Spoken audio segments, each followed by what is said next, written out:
प्रयत्न करते हैं। वे तो जानते हैं, लेकिन आपको ज्ञात हो जाए ऐसा प्रयत्न करके वे अपनी वाणी से बार बार समझाने का प्रयास करते हैं। सबसे बड़ा दुख क्या है? जन्म ग्रहण करना ही सबसे बड़ा दुख है। क्योंकि जन्म जब होता है तो मृत्यु निर्धारित हो जाती है, और जन्म से मृत्यु तक की यात्रा ही जीवन है। और इस जीवन में गृह कारज नाना जंजाला, गृह के जो कार्य है वो नाना जंजाल है। याज्ञवल्क्य जी ने मैत्रेयी से कहा कि उदयास्यन अस्मात् स्थानात् कात्यायन्या सहते निर्वाचे विच्छेदम कुर्वाण। हे मैत्रेयी, मैं इस स्थान से ऊपर के स्थान पर जा रहा हूं, गृहस्थ आश्रम से संन्यास आश्रम की ओर जा रहा हूं, तो आज कात्यायनी के साथ तेरा विच्छेद कर दूं, तेरा बंटवारा कर दूं। तो मैत्रेयी ने कहा, स्वामी, यदि इयं संपूर्णा पृथ्वी वित्तेन परिपूर्णा जाता तेन अहम किम अमृताम श्याम। क्या यह संपूर्ण पृथ्वी वित्त से परिपूर्ण हो जाए तो क्या मैं अमरता को प्राप्त हो जाऊंगी? बोले ना, ऐसा नहीं है। तो मैत्रेयी कहती है कि ये ना हम ना अमृताम श्याम तेन अहम किम कुर्याम। जिस संपदा को लेकर मुझे अमरता की प्राप्ति न हो, उसे लेकर मैं क्या करूं?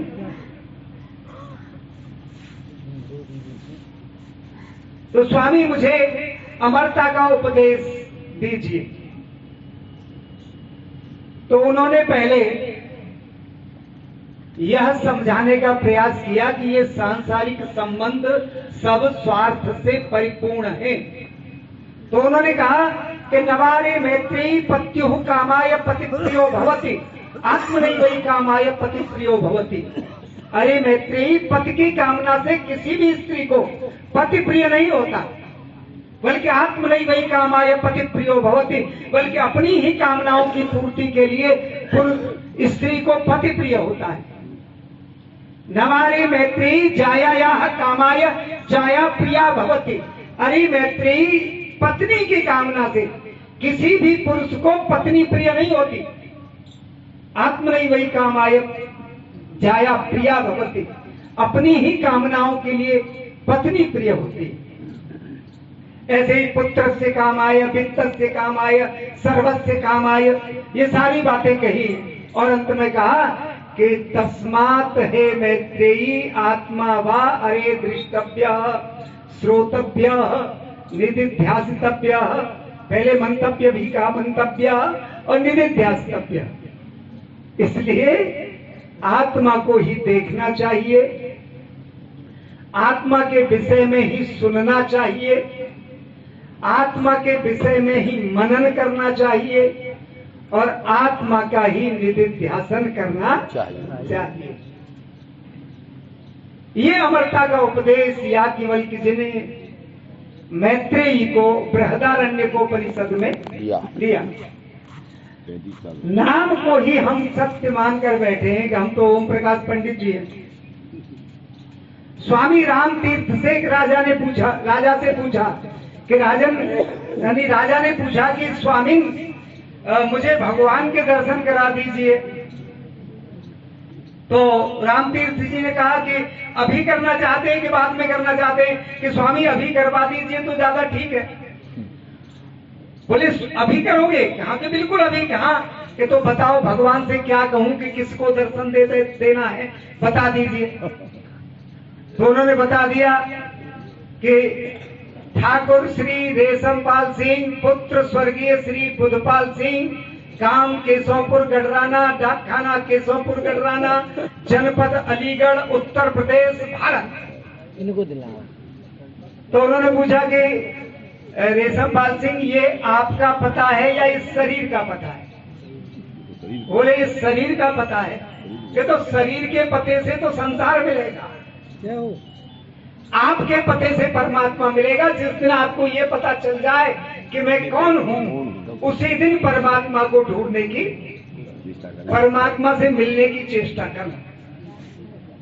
एक बात और कही कि हाँ, भोगे रोग भयम, हम भोगों में लिप्त हैं, भोगों में रोग का भय है।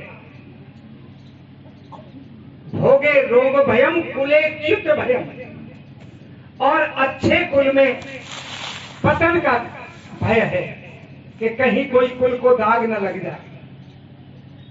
वित्ते नृपालाद भयम, और धन में राजा आदि चोर आदि का भय है। शास्त्रे वाद भयम, अगर आपको शास्त्र का अच्छा ज्ञान है तो कोई वाद विवाद करने वाला मिल जाएगा, कोई कुतर्की मिल जाएगा, तो वाद विवाद का भय है। गुणे खल भयम, यदि आप गुणवान हैं तो खल माने दुष्टों का भय है कि हमें पूछो सारो कैसो है, हम जानते हैं वाके बारे में, बाकी नस्ल नस्ते बाके भय, बाके बाप दादी की उखाड़ के धरते हम आज भी। तो गुणे खल भयम, काई कृतांतात भयम, और शरीर में यमराज का भय है, मौत का भय है। और मौने दैन्य भयम, अगर आप मौन रहते हैं तो दीनता का भय है। बले रिपु भयम, और बलवान है तो शत्रु का भय है। और रूपे जराया भयम, और आप यदि रूपवान है तो बुढ़ापे का भय है। ऐसे बढ़िया चिकने गाले